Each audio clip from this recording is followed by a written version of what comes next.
काव्याला फसवलं गेलंय आणि ते जे फोटोज आहेत ते खरे नाही आहेत, ते मॉर्फ आहेत.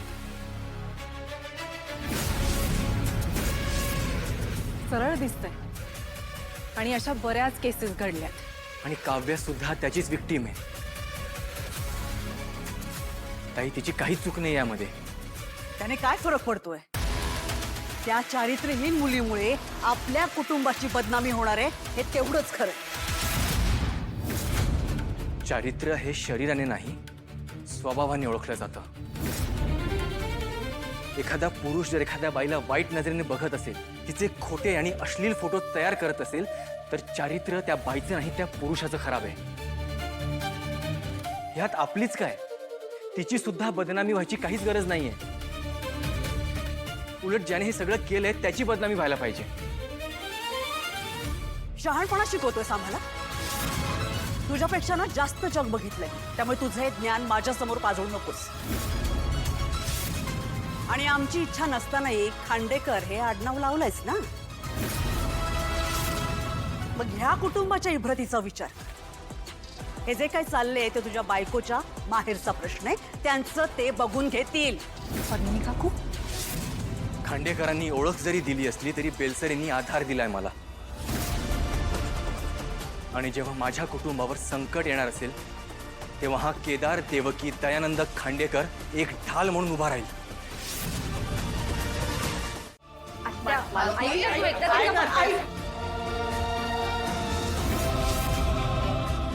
मालती,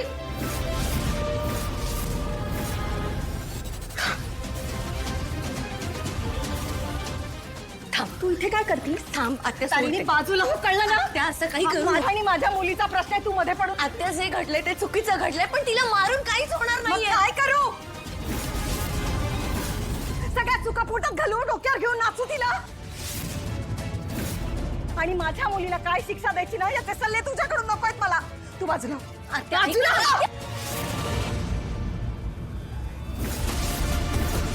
हो. आत्या सोडते. तिने जी चूकच केलेली नाहीये त्याची शिक्षा तिला का देतीस? चूक नाही केली का तिने? तुला माहित नाहीये इथे काय झालं? मला सगळं माहितीये, सगळं कळलंय मला. ती तुझी मुलगी आहे, ती असं काही नाही करू शकत. जरा विश्वास ठेव तिच्यावर. सोडते. या सगळ्यात तिची काहीही चूक नाहीये. मग कोणाची चूक आहे?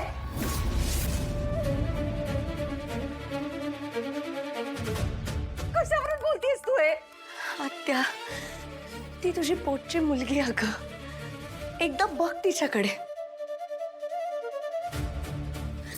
बघ एकदा तिच्याकडे, बघ तिच्या डोळ्यात डोळे घालून. तुला दिसतंय का कुठेतरी तिच्या डोळ्यात अपराधीपणा दिसतोय, खोटेपणा दिसतोय? तिच्या डोळ्यात फक्त भीती दिसतेय. या घरात आमच्या चारही पोरींवर आई बाबांपेक्षा जास्त, सुमीपेक्षा जास्त तुझे संस्कार आहेत. तू शिस्त लावलीस आम्हाला, आणि ती तर तुझी पोटची पोरगी आहे ग. तुझा विश्वास नाहीये का तिच्यावर? तुला का असं वाटतंय की ती असं काहीतरी करू शकेल? कसा ठेवू विश्वास मी? कसा ठेवसा? अख्ख्या जगाने पाहिलेत का तिचे धंदे?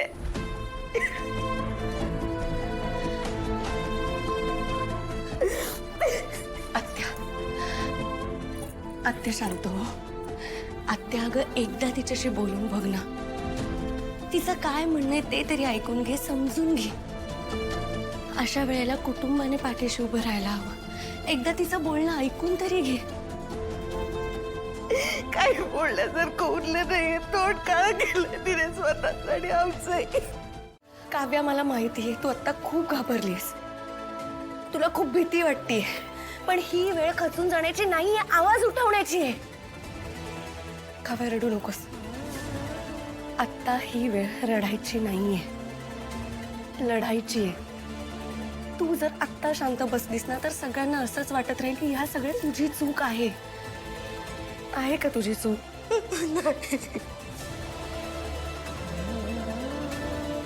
काव्या, मग हे सगळ्यांना सांग आत्ता. सांग आईला की तू काही केलेलं नाहीयेस. कोणीही तुला काहीही बोलणार नाही. मी आहे तुझ्यासोबत. चल ये.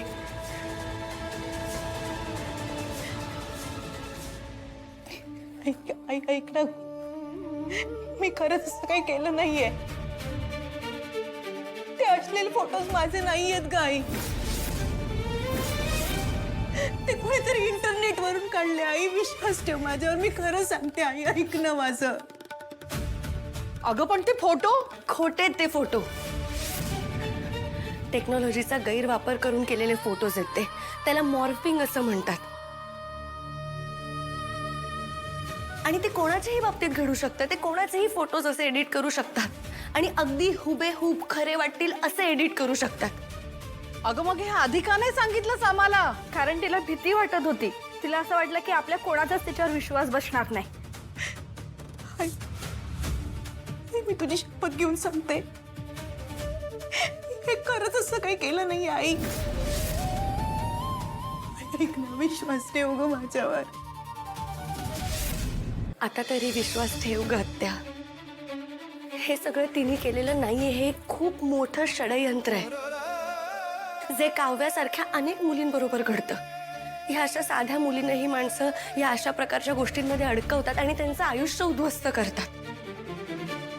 मग अशा वेळेला आपण कुटुंब म्हणून त्यांच्या पाठीशी खंबीरपणे उभं राहणं गरजेचं आहे ना. आपण त्यांचा आधार बनायला हवं.